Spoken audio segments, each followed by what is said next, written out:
gumamit ng krus at espada bilang bahagi ng paglalayag. Ang mga Espanyol ay gumamit ng krus at espada noong kanilang paglalayag. Ang mga krus ay dinala bilang simbolo ng kanilang relihiyon at ginamit sa pagpapalaganap ng Kristyanismo. Ang mga espada sa kabilang banda ay ginamit bilang sandata para sa pangangalakal, pagsakop at proteksyon. Ang paggamit ng mga ito ay naglalarawan ng mahalagang bahagi ng kasaysayan ng mga Espanyol sa kanilang mga paglalayag at kolonyalisasyon. Nagpalaganap ng Kristyanismo sa Pilipinas. Noong ika-16 na siglo, dumating ang mga Espanyol at si Magellan, kasama niya ang pari na si Padre Pedro de Valderrama sa Pilipinas upang magpalaganap ng Kristyanismo. Gumamit ang mga Espanyol ng misyonaryo at pare upang magturo ng mga paniniwalang Kristiyano.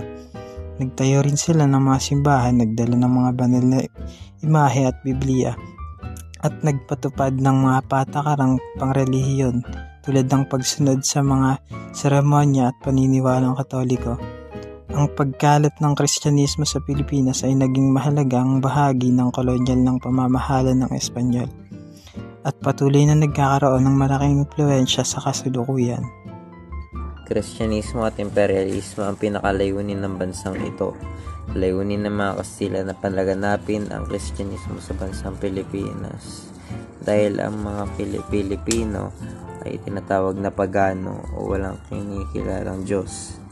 Kasabay nito ay ang imperialismo ay ang batas o paraan ng pamamahala kung saan ang malalaki o makapangyarihang mga bansa ang naghahangad upang palawakin ang kanilang kapangyarihan sa pamamagitan ng pananakop o paglulunsad ng mga pagtaban o kontrol ng pangkabuhayan at pampolitika sa ibabaw ng ibang mga bansa. Miguel Lopez de Legazpi, unang gobernador ng bansa. Si Miguel Lopez de Legazpi ang unang gobernador ng Pilipinas. Ang gobernador ang pinakamataas na opisyal sa Pilipinas noong panahon ng mga Espanyol. Taglay nito ang mga titulo na Gobernador General, Presidente at Kapitan General. Bilang Kapitan General, siya ang leader ng hukbong katihan at hukbong dagat. Siya ang presidente ng pinakamataas na hukuman na tinatawag na Audiencia. Ang doktrina Kristiyana ay ang kauna-unahang limbag na aklat sa Pilipinas. Isinulat ito noong 1590 ng isang Fransiskano na si Fray Juan de Plasencia. Inilathala ito noong 1593 at ang malinaw na layunin nito na maging kasangkapan sa pagtuturo ng mga pangunahing doktrinang Kristiyano. Nilalaman nito ang mga dasal at aral ng Katolismo katulad na lamang ng Ama Namin, ang Aba Ginoong Maria, ang 10 Utos at iba pa. Nakasulat ang mga ito sa wikang Espanyol at may salin sa Tagalog sa alpabetong Romano. Ngunit may version din ng Tagalog sa Katutubong Baybayin. Naitatag naman ni Miguel Lopez de Legazpi ang Maynila noong Hunyo 24, 1571. Ang Maynila ay inihayag bilang kabisera ng mga isla ng Pilipinas noong 1595 at naging sentro ng Trans-Pasipiko na kalakalan ng pilak ng higit sa 3 siglo. Ngunit noong 1896, ang bayan ng Malolos, Bulacan ay naging punong himpilan at maraming iba pang mga bayan ang naging kabisera. Ang katayuan ng pambansang kabiseral ay bumalik lamang sa Maynila matapos madakip ang Pangulong Emilio Aguinaldo. Ang kalakalang galyon o kalakalang galyon ay isang uri ng kalakalan na nagmula sa Mexico papunta at pabalik sa Pilipinas. Isinagawa ito noong panahon ng Kastila sa Pilipinas. Tumagal ito ng 2.5 taon na nakapag-ugnay sa 2 pook. Sa lawak ng Pilipinas, upang ipalaganap ang Kristyanismo, hinati-hati ito sa 5 na orden ng misyonerong Espanyol.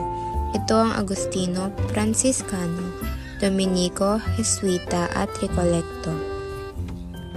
Ang paghahati ng pamayanan ay nagkaroon ng malaking epekto sa pakikipagtalastasan ng mga katutubo. Upang mas maging epektibo ang pagpapalaganap ng Kristyanismo, Ang mga misyonerong Espanyol mismo ang nag-aral ng mga wikang katutubo dahil mas madaling matutuhan ang wika ng isang rehiyon kaysa sa ituro sa lahat ang wikang Espanyol. Noong panahon ng mga Kastila sa Pilipinas, naranasan ng mga Pilipino ang tinatawag na language barrier dahil sa pagkakaiba ng wika ng mga Kastila at lokal na mga Pilipino. Upang maibisan ang epekto ng language barrier, maaaring gamitin ang paraan ng pag-aaral ng wikang Espanyol dahil ito ay opisyal na wika ng mga pamahalaan, edukasyon at relihiyon. Ang alpabetong baybayin ay isang sinaunang sistema ng pagsulat ng mga Pilipino bago pa dumating ang mga Kastila sa Pilipinas. Ang alpabetong abecedaryo ay alpabeto ng mga Kastila noong panahon ng kanilang pananakop sa Pilipinas. Ito ay halos katulad ng alpabetong Romano, ngunit may ilang karagdagang titik o letra na ginagamit sa mga wika ng Pilipinas. Bago dumating ang Kastila, may sariling wika ang mga Pilipino. Ngunit nang pumalit ang mga Espanyol, ginawa nilang hindi gaano mahalaga ang wikang Pilipino at nagpakilala ng bagong paraan ng pagsulat na tinatawag na alpabeto. Ito ay upang matulungan silang palaganapin ang Kristyanismo at ituro sa atin ang kanilang wika. Natutunan din ng mga Espanyol ang ating wika upang maunawaan ng ating iniisip. Gumawa sila ng tuntunin na lahat ng paaralan para sa mga Pilipino ay dapat magturo ng Espanyol. Bago pa man dumating ang mga Espanyol sa Pilipinas, ang mga sinaunang Pilipino ay may sining at kwento. Sumulat sila ng mga bagay tulad ng mga bulong, kanta, bugtong at kwento sa isang espesyal na paraan. Mayroon din silang mga sayaw at ritual na parang mga dula. Isinulat nila ang mga bagay na ito sa kawayan, kahoy at bato. Ngunit hindi marami ang mga sulating ito ang natagpuan dahil sinunog at sinira ng mga Kastila dahil sa akala nila ay masama. Panahon ng Kastila, bago pa man dumating ang mga dayuhan, may sariling wika na ang mga Filipino, ngunit pinigil at sinunog ng mga Kastila ang mga makalumang panitikan. Upang maging epektibo ang pagpapalaganap ng Kristyanismo, ang mga misyonerong Espanyol ang nag-aral ng mga wikang katutubo dahil mas madali itong matututunan kaysa ituro ang wikang Kastila. Ang katutubong wika ay kanilang pinag-aralan at ginamit sa pagpapalaganap ng Kristyanismo.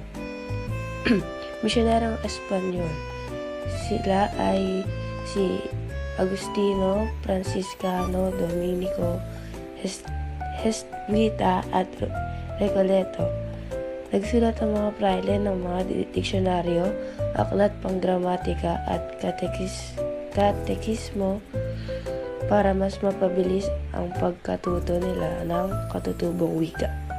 Isang kalipunan ng panitikan na ginawa ng mga Pilipinong manunulat sa wikang Kastila. Sa ngayon, ang korpus na ito ang pangatlo sa pinakamalaki sa buong korpus ng panitikan ng Pilipinas.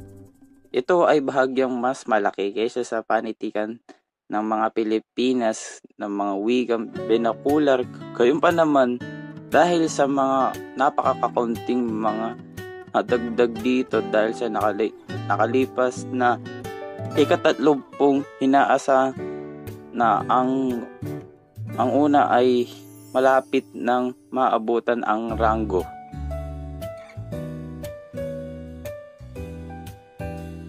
Dahil ito sa pangamba o takot ng mga Kastila na magiging bahagi ng Espanya, bansa ng Pilipinas sa mga ganitong paraan. Itinuring na pagano at barbariko ang Pilipinas. Sinunog ang mga sinaunang panitikan sapagkat naniniwala ang mga ito na pinapalooban nito ng mga masasamang espiritu at dyablo.